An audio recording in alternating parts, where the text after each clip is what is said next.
Y'all, it's T-Biz here, and in a true fashion, I'm trying to do too many things at one time. Trying to drink a little, trying to check out these figures, and trying to watch Dallas whoop up on the Rams. Anyways, yeah, we got another 80s Adventures, He-Man and the Masters of the Universe. He-Man, the most powerful man in the universe, voiced by John Irwin. And yeah, same dude that did Beastman, which we just checked out Beastman a while ago. And yeah, man, cartoon collection. So it's like the Filmation figures. It doesn't say Filmation, but it says cartoon in the Filmation font, which is a cool nod to Filmation. Anyways, and good old Lou Scheimer. God bless him. God rest his soul. Anyways, as seen on Masks of Power. So here you go. There he's got the Sword of the Ancients or whatever. Yeah, modernizing the original 80s Masters of the Universe animated series. So there's Skeletor, there's Beastman with the mage's mask on and stuff, and the helmet. Man, I wonder if Skeletor will come with that or whatever. That'd be kind of cool because he only came with the hover ray. Anyways, include Swords of the Ancients and the rest of the line. You've got good old He-Man, Beastman, Skeletor, and good old Man-at-Arms Duncan, which I'm looking forward to getting this Duncan, man, whenever he drops or pops, whenever I can find him. Anyways, yeah, I haven't found these yet in Austin, Texas. I'm just a douchebag and got it off eBay because I'm willing to pay that price. Wasn't too much, but it wasn't too cheap either. But anyways, God bless people on the West Coast. Anyways, yeah, because then I can check it out because I'd be waiting months and months and months for it to see it here. Or maybe not, or maybe, who knows? I don't know. Anyways, we're going to shut up and we're going to check this figure out. Alrighty, y'all, and here he is, man. He's way different than the one that we got, the exclusive TV set and stuff with all the different He-Men. Yeah, it's kind of a cool, like, metallic blue, gray. It's like a bluish gray metallic power harness or power armor, which I like. It looks really cool. I like it like that. Even his sheath or scabbard, it seems a little different, but it's actually not. It's the same scabbard. It's just that metallic coloring or whatever. And he's got the power sword, but it's more of like a kind of like a metallic dull plastic. It's not chrome, but it still looks cool. Still has a cool like shine to it, or shine / sparkle a little bit, so that's cool. And yeah, that just pegs in and out. It can easily come out and easily peg back in or slot back in or whatever. And he's got a different facial expression. Come on, we know words. But yeah, man, he's not making the pouty Paul Stanley face right there. He's kind of got the more stoic face, which looks really cool. And yeah, he's got two holy hands instead of an open hand and a holy hand. Belt's pretty much the same. Drawers look the same. Boots look pretty much the same. So that's pretty cool. So you got two different He-Mans if you want. Yeah, that's cool, man. I'm stoked, dude. That's rad. Oh yeah, and this sword obviously is chrome, and that one's not. So you can mix match, do whatever you want, man. It's your toy. Yeah, he's rad, dude. Freaking cool, dude. I digs him. And once again, you can take him apart. He's got modular parts that you can take out, like the arms, legs, and, you know, the torso and all that. Head. So yeah, he's cool, man. Good side profile too as far as face goes. Yeah, he's rad, man. He can have all the power he wants. The iconic hold on his sword, which is rad, which they show on the back of the package. So that's freaking cool. It's a rad He-Man. It's a good He-Man. I like the head sculpt, dude. Those black eyebrows furrowed, like hardcore. He's rad, dude. It's got a good look, man. Good stern look to him, man. He's gonna whoop your butt. Comes with the Sword of the Ancients. This thing is rad. It's freaking cool. So if you look at it, it's like a skull. It's like some kind of fanged skull or demon or monster or ghoul, who knows. But he comes with that, so that's rad. You can add that to your collection of Motu artifacts. So that's rad. We got artifacts in our collection, so it's really freaking cool. He's really freaking rad. Oh, and I think yeah, I need to snap his power harness back in. It's rad that, like, I don't know, I think for some collectors it'd be like, man, I'm gonna pass on this guy. I could see a lot of people passing on him, but I think a cool thing is, like, as usual, you get, you know, get decent accessories. You get an artifact, or you get a cool accessory from the cartoon. You get cartoon style, and it's not the same damn figure, which is cool. Which is really cool because we know dudes online freak out about reuse, which Motu is famous for reuse.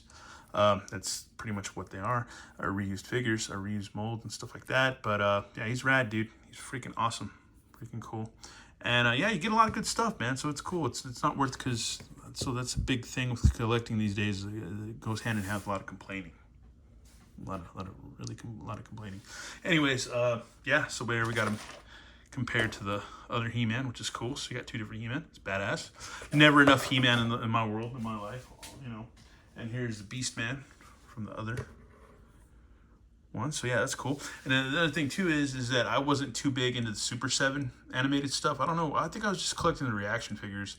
And I don't know. I'm always collecting a lot of different stuff. So for some reason, I just didn't grab any of the.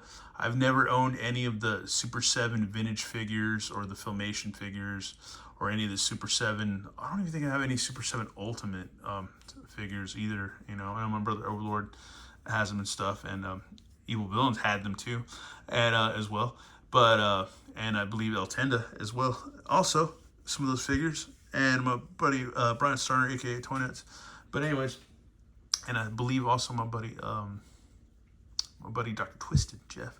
Anyways, I'm going to shut up because we're pretty much done with this review, and we're going to go ahead and do a cold read of the comic. I've already read it in my other video, but in case somebody stumbles upon this and hasn't, whatever, we're going to painfully cold read. No, it's not cold anymore. It's a little like lukewarm, but read this comic, Mask of the Magi.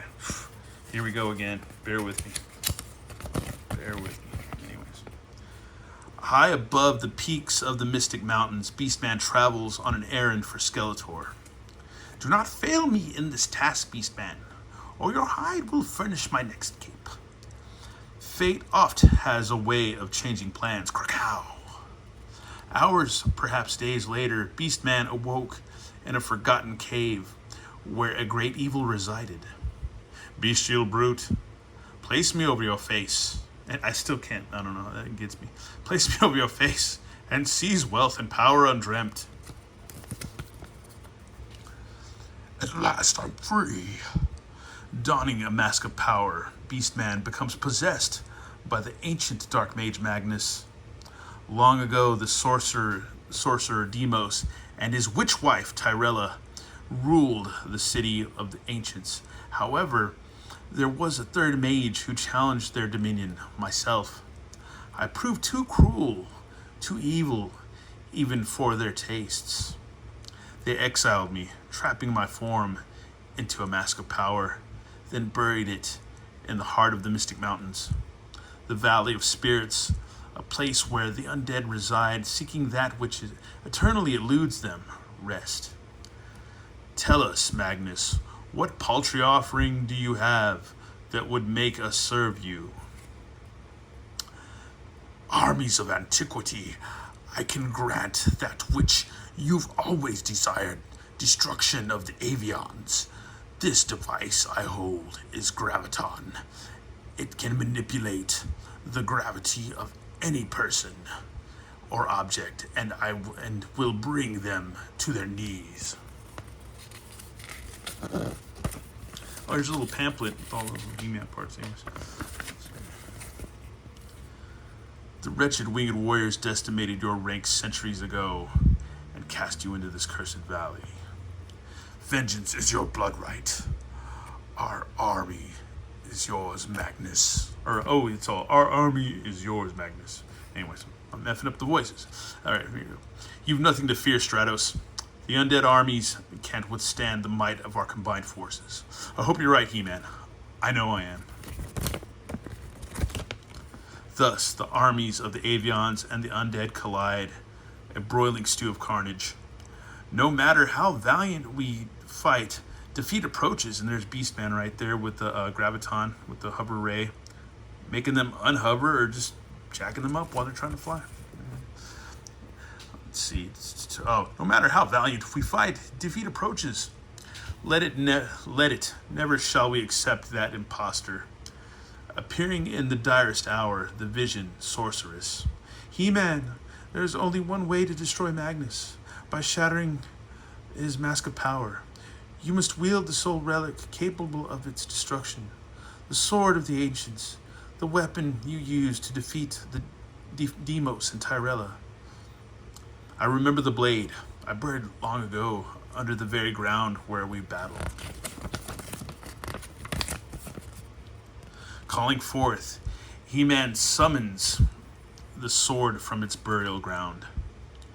Magnus remembers the eldritch blade and attempts to draw it from the resting place, with the Graviton only for his device to backfire. Krizak, by the darkness, nothing. As before, so it is again. Why would that blasted blade choose you over me? It can only be wielded by one who is wise, brave, and just. You are none of those things. Be gone, demon mage. No! You see the mask crash, or not crash, but crumble, break in pieces. Crash! And in an instant, in a searing instant, I can read, the battalion of the undead were extinguished. Returning to his true self and recalling his task for Skeletor, Beastman makes a getaway into Roton. We've got a Groton, Graviton, Peloton, so many tons. Anyways, and so the sword of the ancients is returned to its rightful place, swallowed by the earth as our hero laments lessons learned, as our heroes lament lessons learned. Remembering the sword of the ancients led us to victory. History is always worth knowing because it has a way of repeating itself. I was just going to say the same thing. Exactly. Wink, wink. Anyways, that's it, y'all.